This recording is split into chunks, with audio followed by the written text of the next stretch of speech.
So now we're on the fifth step of the scientific method.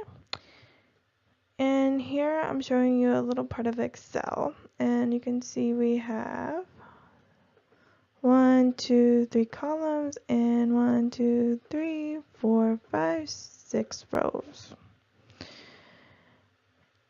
And you can see this cell is called A1, for example. And this is called B1, this is called A2. You can figure the rest out.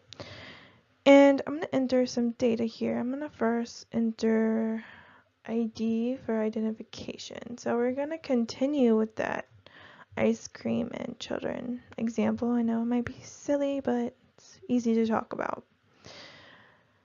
And we're just going to give the children in our little experiment some IDs. And so usually you want to be anonymous and give them little numbers. You don't want to keep people's names when you're collecting data.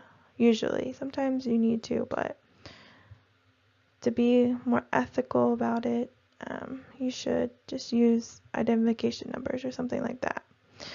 So in this case, we have 5 children and I numbered them 1 through 5. So that means our sample size is 5. We have 5 children or 5 experimental units. So experimental units are anything that we collect data on.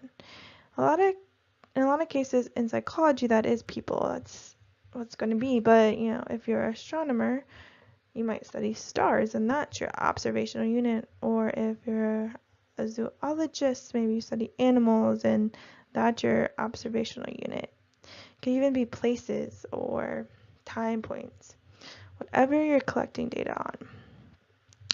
And normally we'll have this ID column be first.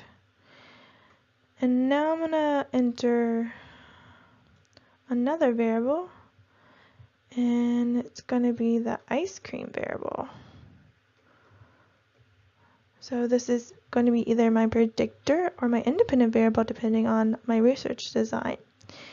And it's also categorical, so either yes, they had ice cream, or no, they did not. Yes, no, just randomly put yes or no. I mean, in the real world, you wouldn't randomly do it, but in this case, we're just going to put yes or no and make up some data. But don't make up your data, okay? That's very bad. Then we're going to put our dependent or our outcome variable depending on our research design, and that's going to be happiness. And I'm going to make happiness a scale variable and just say we collected their happiness on a scale from 1 to 10. Maybe the first person wasn't very happy, and the second person was really happy. Next person was in the middle, and then we have a 6, and then a 7. So there we go. Observations are each little cell here that we collect data. So we collected data on person 1 twice, so we have 2 observations for them and 2 observations for person 2, and so on. And because we have 5 people, that means we have 10 observations.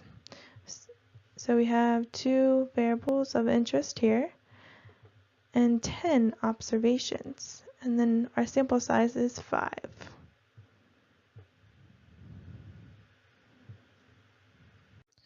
We have talked before about the branches of statistics, but I'll briefly go over them again. There are 2. We have descriptive statistics, where you summarize data from the population or sample, and then we have inferential statistics, where we're making a statement about the population based on a smaller sample. And then I also briefly went over how descriptive statistics and inferential statistics are bridged by probability. And probability helps us make decisions about the population based on our sample. And we'll go more into that later on in the semester. What I haven't gone over is what names we give to numerical summaries. And it depends on if the numerical summary is from the population or from the sample. So say we have a numerical summary such as an average, which is also called a mean, and we get that from the population. We would call it a parameter. if we got the mean from the sample, it'd be called a statistic. So here we have a map of Maryland, and say somehow we got the blood pressure rates for everyone in Maryland. Maryland is our population of interest. We want to know about Maryland. We want to know about everyone in Maryland, not just a small sample.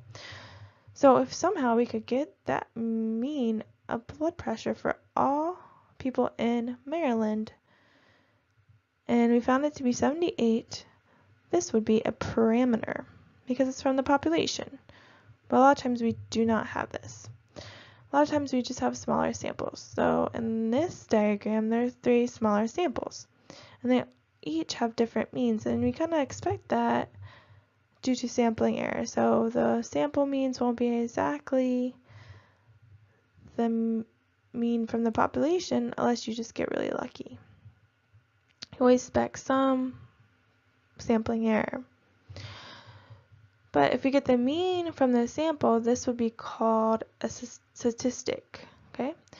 So population, parameter, sample, statistic. And this is pretty easy to remember because population starts with a P, parameter starts with a P, sample starts with an S, and statistic starts with an S. So it's pretty easy to remember.